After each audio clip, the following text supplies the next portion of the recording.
Okay, well, I'm doing this because I thought about how I wanted to present my feelings and thoughts on things. And, what were my feelings and thoughts? Some of them were split reactions, split moment reactions, instant reactions.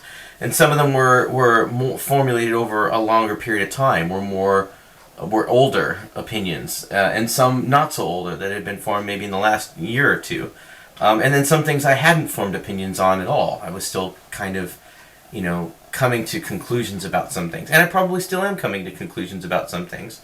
And some ideas that I have, be they more long term or be they more recent, could be challenged and changed. I don't know. That's the interesting thing about these kinds of thought processes. If you're open minded enough, you're open to the idea of change. So, it is what it is. But I'm going to say what I'm thinking, because that's who I am, and that's what I do. That's how I exist, and I'm happy about that fact. And it is what it is.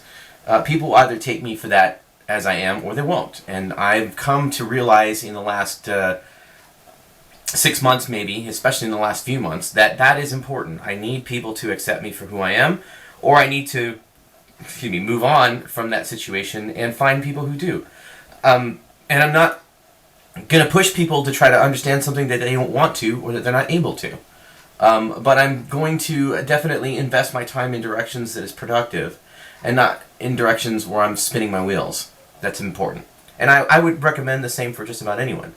And I don't think it's fair for me to hold myself in those directions without saying the same thing about other people. What I would advise someone else, I would advise myself. It isn't consistent for me to believe in something that someone else should do or feel without believing that I hold myself to the same standard. So anyway, that being said,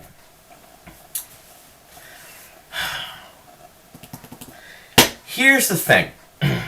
It's not that I don't have the patience to deal with people who have issues.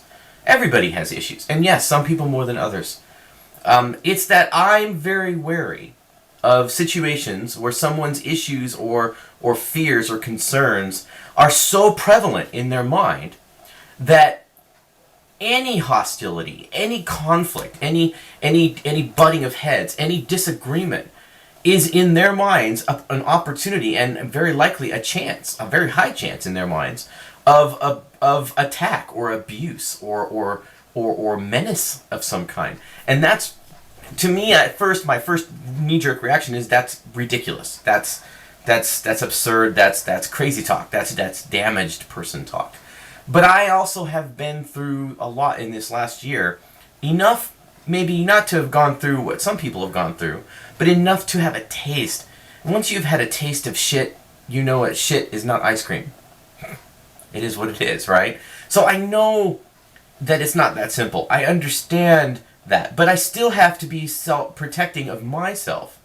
I have to be aware of the fact that someone else's self-defense mechanisms, if left to their own mechanisms, could actually be hurtful, unintentionally or otherwise. It could be that someone becomes so defensive, so protective of themselves, that they can hurt someone else, or they can at the very least keep them at such a distance where that connection can't be made. And that's important to think about, because at what point do we as individuals take responsibility for our own reactions? I mean, I've come to the realization that no matter what I go through, it isn't fair for me to hold others accountable for that. And we all say, oh, well, no, we don't do that. I don't do that. But that's not true. We are predispositioned as human beings emotionally to assume that because it's a survival instinct. But we have to rise above that. We have to become something greater than that for two reasons. One, so that we can have those things that we want, and so we can give people the respect they deserve when they do deserve it. And the other reason is because as sentient beings, we have the ability to rise above that. That is a choice. You can say, oh, well, I choose not to be ever hurt again. But that's not realistic. You're going to get hurt. It could be something simple. Somebody didn't mean to hurt your feelings, or maybe they had a rough day. But you're never going to get rid of it completely unless you become a hermit. And maybe some people want that. Maybe some people will excise those things out of their lives. They don't want to be a part of those things. They don't want to be in a relationship romantically because it's too complicated or too risky, or they don't want to deal with people, so they become this hermetic person that stays mostly indoors, or worse, goes in buys property in some place that's completely out of town or something like that. They don't want to deal with that. I don't think that's very functional.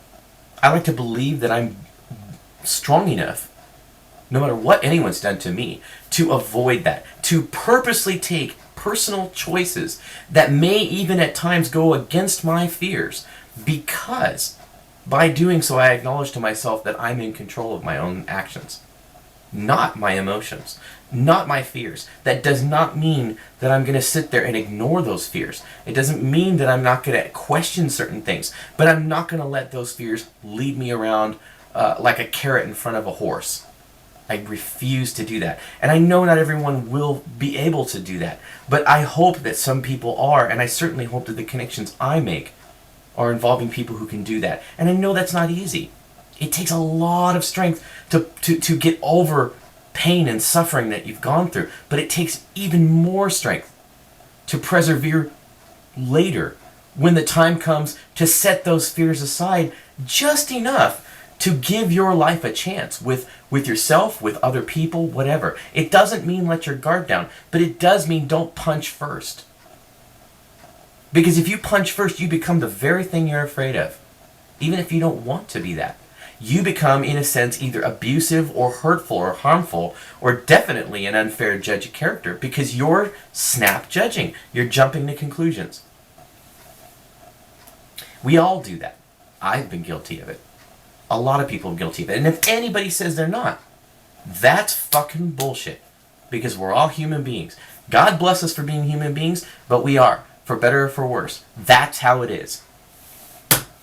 So I think at this point, this segment, I want to just end this segment of the video at that point, and then maybe go into kind of next time what I think about as far as how do you get around that? What do you do with that? How do you deal with situations where you come into conflict with fears or concerns versus what you would hope or want out of something?